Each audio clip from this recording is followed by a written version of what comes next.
gunfire on a school playground here in Milwaukee. And it hurt to let you find out your son just got shot. Also, it's a death sentence for Wisconsin bats, but a banquet for the mosquitoes. Bats are a wonderful supplier for natural pest management here in Wisconsin. And is there a bidding war now underway for the bucks? Plus, I have the very latest on Saturday's severe weather outlook with your first alert forecast. We are the CBS 58 News at 10 with Paul Biaskuski, Michelle McCormack, and Chief Meteorologist Mark McGinnis.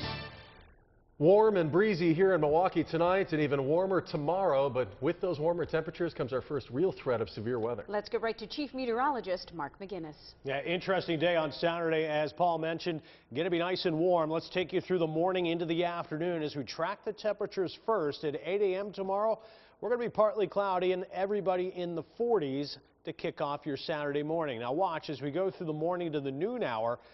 Southern part of our viewing area, say from I-94 south, going to warm up. It's going to take longer in the day for our northern counties to see that warm air arrive. But as you can see, plenty of 60s there on the map. As we push on into the afternoon, even 70s across quite a bit of our viewing area. Milwaukee, if we're fortunate, we'll get to 70. Right now we're forecasting 67. Now because of the big warm up, and you can see the demarcation there between warm and cool, we're setting up for thunderstorms tomorrow afternoon. And it looks like the timeline between about 5 o'clock and 10 o'clock for thunderstorms. It's a low threat, but thunderstorms tomorrow during that time frame could have some small hail, gusty winds, and brief downpours too. I'll show you that with First Alert Precision Forecast, and you'll want to see Sunday's forecast in the 7-day coming up. All right, thank you, Mark. Breaking news tonight on Milwaukee's South Side. A deadly shooting near 13th and Layton. CBS 58's Priscilla Luong is live on the scene with the latest tonight. Paul and Michelle, a 32-year-old man is dead after a shooting on South 14th and Halsey. I want to step aside and show you what it looks like right now. Crime scene tape still blocks off the area, and Milwaukee police are still trying to figure out exactly what led up to this shooting. This murder caps off an especially violent week here in Milwaukee, and it comes just hours after a 27-year-old man was shot in the back on a school playground. His mother spoke with us as the situation unfolded. A mother beside herself. And it hurt to let you find out your son just got shot. Her son, the latest victim to gun violence in Milwaukee. Friday's shooting on North 41st Street, feet away from where children play. It's sad. It's really sad because the other kids out here, you know, in the standby, little kids. Ella Coleman's son, Anthony, is expected to survive. They say he's still alert, whatever, but they got to rush him to the operation room. It's pretty scary. You know, like I said, it's not only the basketball court, but it's a playground. Many neighbors called 911 when they heard several gunshots fired. A bullet hit Anthony's back while he played basketball. I saw people running from the playground, and once everyone had scattered, I saw that someone was still lying there. The latest in a string of shootings that have many families fearful. You need to take the guns off the street. I'll be glad when they do.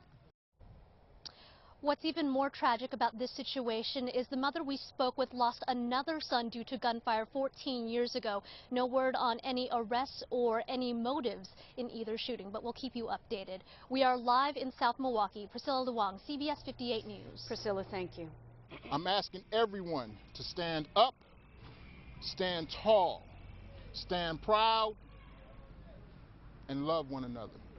Concerned residents gathered at 4th and Keefe tonight to pray for the recovery of an innocent child who was shot and wounded when bullets from outside blew through the wall and struck him while he watched TV in his own home. Community activists say they must demonstrate that residents are concerned and determined not to have an explosion of violence this summer. And we're asking all the community leaders to come out today to show unity, you know, in our city, and we're going to say enough is enough. At last report, there have been no arrests in the shooting of the child. Governor Scott Walker referencing that 2-year-old specifically today when he signed off on new state funding for Milwaukee's ShotSpotter program. There should be no reason why any person, or particularly any family, should ever have to go to bed at night wondering about the safety of themselves and of their children. ShotSpotter is a computerized system that can direct officers to the sound of gunfire within seconds. The bill the governor signed today allocates $175,000 for the program, money that will enable police to expand the coverage area from 3 square miles to 10. But this represents a complete 180 for Walker, who vetoed similar legislation just last fall. And today he was asked if he now regrets that decision. No, I think at that point, we didn't know enough about the technology. This was one where being able to see it, and as I mentioned, seeing that this leveraged not only state dollars, but it leveraged money from Milwaukee County as well as the city of Milwaukee. The governor says he changed his mind about ShotSpotter after Chief Ed Flynn invited him to come and see firsthand how it works. Walker now says he's open to expanding the program even further. Was someone trying to sabotage local 911 call centers? What that actually is, it's such a scam. Hundreds of local residents report hearing and getting a strange phone message about debit cards that somehow redirected them to 911 dispatchers. Calls started coming into Milwaukee and Waukesha around 8 this morning, and in Waukesha, they put the count at nearly 300, when usually they see about 70 calls.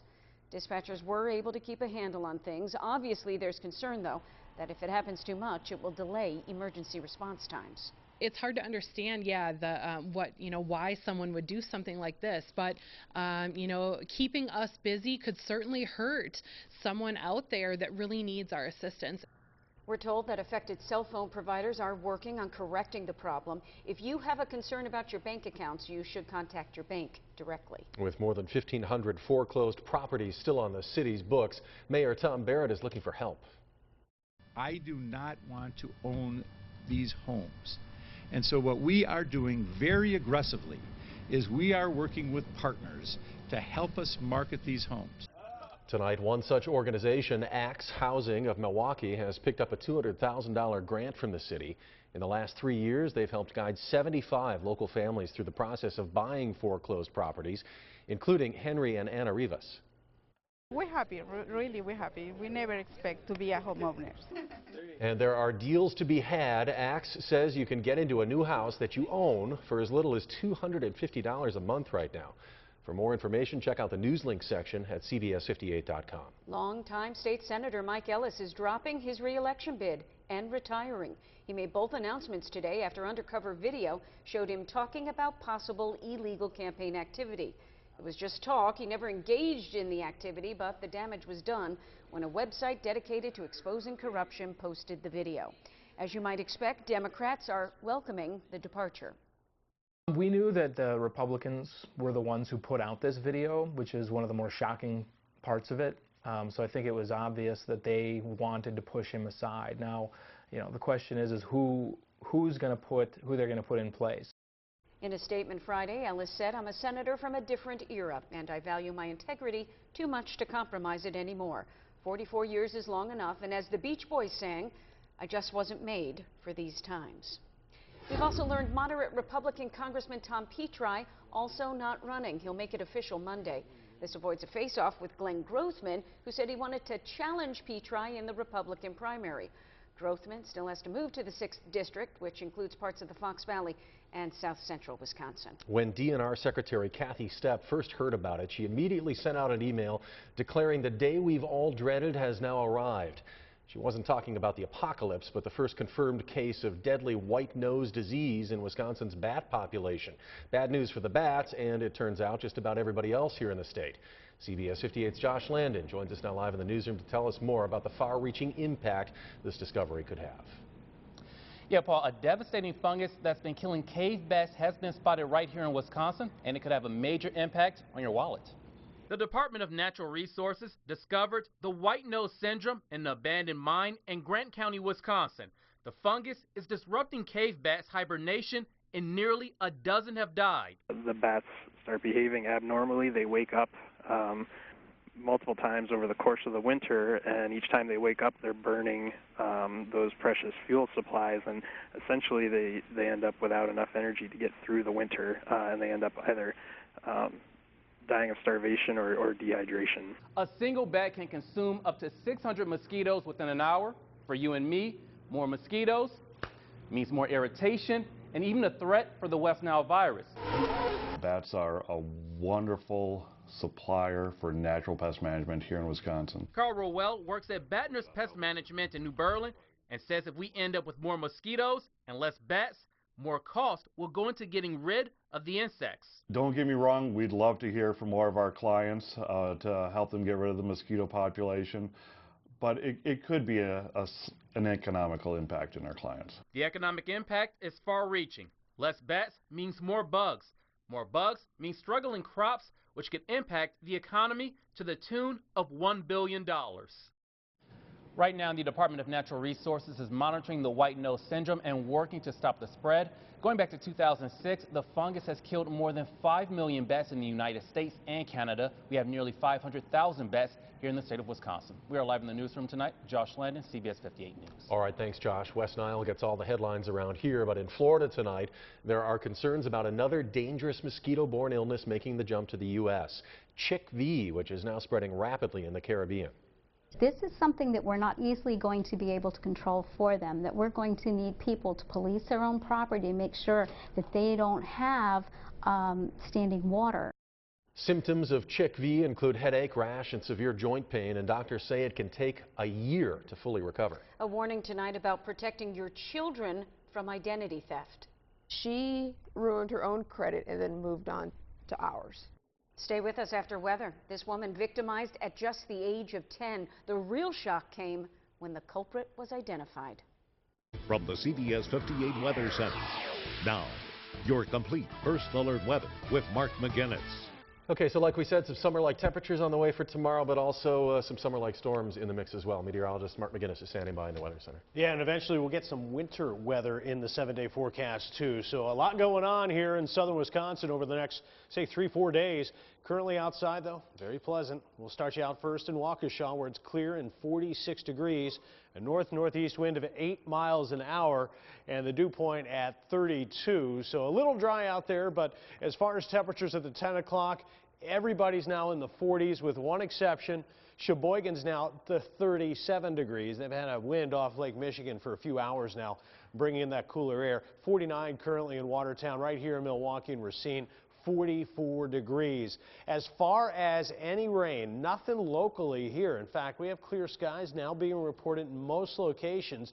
But as we take you out a little bit wider on First Alert Precision Doppler, you'll see out to our west, there's some green out here across North Dakota, South Dakota, and Minnesota. That's our next storm system, and it'll be arriving, it looks like, tomorrow afternoon into tomorrow night. In the meantime, though, we're going to keep it pretty quiet out there, anywhere from clear to partly cloudy. 41 for the low tonight into your Saturday morning. So a cool night with light and variable winds. Your Saturday morning, a very nice start to the day. At 6 a.m., 41 degrees. By 9 a.m., we're in the 50s, and noon, we'll be approaching 60 degrees under partly cloudy skies. So again, a gorgeous morning tomorrow morning. But as we push on into the afternoon, as we've been telling you, there are some thunderstorms we're keeping an eye on. First thing on First Alert Precision Forecast, real quiet overnight tonight. Here we are at 10 o'clock. We'll advance past midnight into your Saturday morning. Again, fair to partly cloudy skies. At 8 a.m., we're looking dry in many areas, but up there in northwestern Wisconsin, there are some showers that could get into our northern counties mid to late morning. They will, though, produce clouds for everybody. That'll keep our temperatures down until the afternoon. Then we'll have some gusty southwest winds, and we're looking like we could see some 70s south and west of Milwaukee. North of there, temperatures primarily in the 60s. At 6 o'clock, an isolated shower. The better chance for rain arrives tomorrow evening. Again, the time frame 5 o'clock to 10 o'clock for showers and thunder showers. Some of these stronger ones could have some small hail and some gusty winds for tomorrow evening. The high, though, pretty nice, 67 degrees, breezy and warm with most of the thunder showers.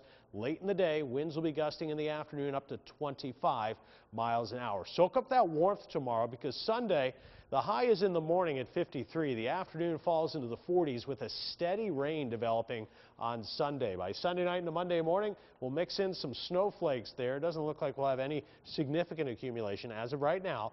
Monday's high 42. Some flurries on Tuesday, 39 for the high. We're back in the 50s for Thursday and Friday of next week. And I'll let you know if we've got some warmer weather with your Easter forecast. The 10 days coming up.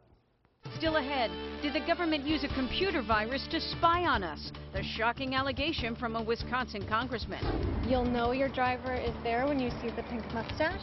Also, the old office carpool getting a modern facelift. And could a couple of sub-sandwich billionaires be the next owners of the Bucks? There are new developments tonight when the CBS 58 News at 10 returns.